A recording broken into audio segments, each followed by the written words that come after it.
Beautiful in all of the land. 2024 Ghana's most beautiful winner, Queen Titiaka, is in the studios. Your Highness, good morning. How are we doing? Good morning. I'm good. And you? I am doing fantastic. Thank God. Thank you so much for joining us on the program. Before we get into this project of yours, how has life been post GMB 2024? Okay, thank you so much for having me this morning. And life after Ghana's Most Beautiful, winning Ghana's Most Beautiful 2024 has been truly transformative. Yes, it has. It has been an amazing journey. I've really learned a lot and I've really discovered a lot about myself as well. And it has also given me a greater task since I'm now a role model to the younger generation and to people out there. And I'm also focused on leaving a lasting legacy as the winner of Ghana's Most Beautiful. So that's what I've been up to, working on my projects amongst others. Exciting. Yes. What does let's say a typical month look like once you finished? I know the project is definitely high up on the radar, but I see you doing a lot of shows. Do you get invited to go and speak to the youth on different platforms? What kind of activities do you engage in? Yes, so I engage in a lot of activities. Yes, I get to speak to the youth on different platforms like you mentioned. I get invited to some programs, sometimes for students, sometimes to speak on television on some shows, even on TV3.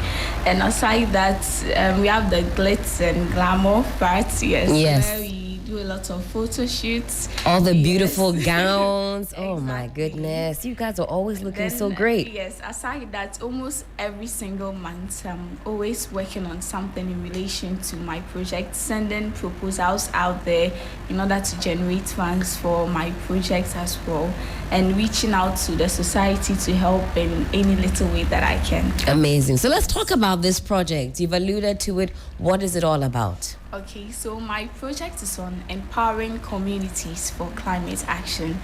It is geared towards mitigating the adverse effects of climate change through recycling, waste management, tree planting, and also the promotion of clean cooking solutions in Ghana, but not just limited to Ghana as well.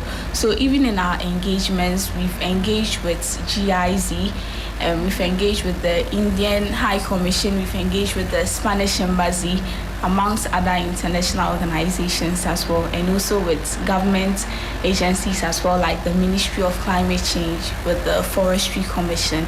Yes, and even on Saturday, we had a training on recycling. We were able to transform used car tires into chairs and sofas. I see. Used car tires. Yes. Interesting. Yes.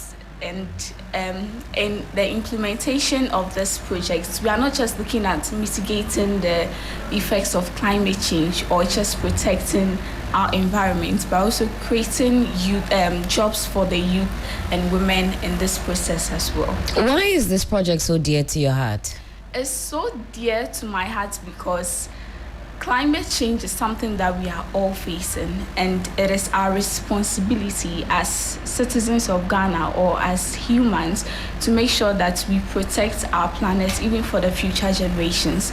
So at the beginning of the year, I engage with a lot of students from my region, in the Savannah region, and when I meet them, what I ask them is that, what do you want to become in future? Then they say, I want to become a lawyer, I want to become a doctor, I want to become this and that. Then I tell them that with all these dreams that we have, or that you have and you look up to, if you don't protect your environment well, you may not even have a good surrounding or an environment to make sure that you actualize or realize these dreams of yours.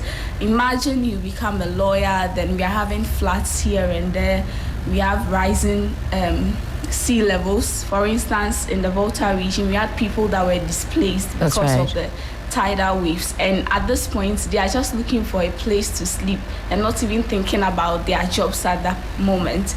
You get it? So looking at the effects, we have food insecurity as a result of climate change. We have unpredictable rainfalls and unpredictable weathers. People even lose their lives as a result of these effects. So it is very dear to my heart because it has to do with our habitat as humans. Yes, and even when you look at the Constitution of Ghana, at Article 41K of the 1992 Constitution, it states that it is the duty of every citizen to protect and safeguard our environment and even for the future generation as well. What is that one thing you wish that as a people we would stop doing to ensure that we enjoy this planet and also leave something for our children and our children's children?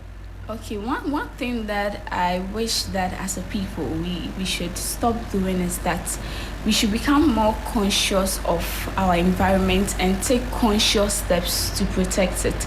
It's like a lot of us are more focused on the economic aspect or the social aspect of life without really looking at the little things that we are doing that are affecting our planet and would eventually have a long-lasting effects on us. For instance, people are focused on making money and they don't even care if it has to take them to destroy our water bodies in order to get this money. That's true, Galamsey.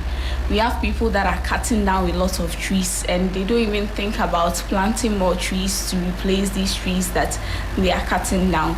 We have people that are burning a lot of rubbish that are emitting these harmful gases into the atmosphere that is contributing to global warming, and we are not really conscious about that. But there's a famous quote that I saw online. I've forgotten the person that said it, but the person said that if you think the economy is more important than the environment, then try counting money and holding your breath and see if you'll be able to count the money whilst you are holding your breath, which shows how important our environment is. Absolutely. Yes, I would like to urge on everyone to become more conscious about the environment and take those little steps to protect it. Well, time check, it is some 4 minutes to the top of the 10 a.m. We're still here with the Queen Titiaka, Ghana's most beautiful 2024 winner, and she's embarking on a project to ensure that we safeguard our planet for decades, centuries to come. Queen, in just about 30 seconds, how do we support you on this project? Where can we find you to amplify this, help you, support you monetarily or just with, moral support? Okay, so you can find me on my social media platforms. On Instagram, my username is Queen Titiaka GMB 2024. On TikTok is the same name, Queen Titiaka GMB 24. On Facebook is Niha Titiaka Ibrahim. And on LinkedIn is the same thing, Niha Titiaka Ibrahim Oasis. And also I'll be officially launching my projects on 7th May. That's next week. Okay. At UPSC. And I'm extending an invitation to every single one out there to join us. Let's officially launch this project. And you can support us in any way as well, either through technical support, logistical support, moral support, financial support. The financial support is very, very Yes. important. So May 7th, UPSA, what time? 10 a.m. 10 a.m. Queen Titiaka, GMB 2024 winner. Thank you so much for joining us. We wish you all the best, and we'll see you on May 7th. Thank you. The best in the morning.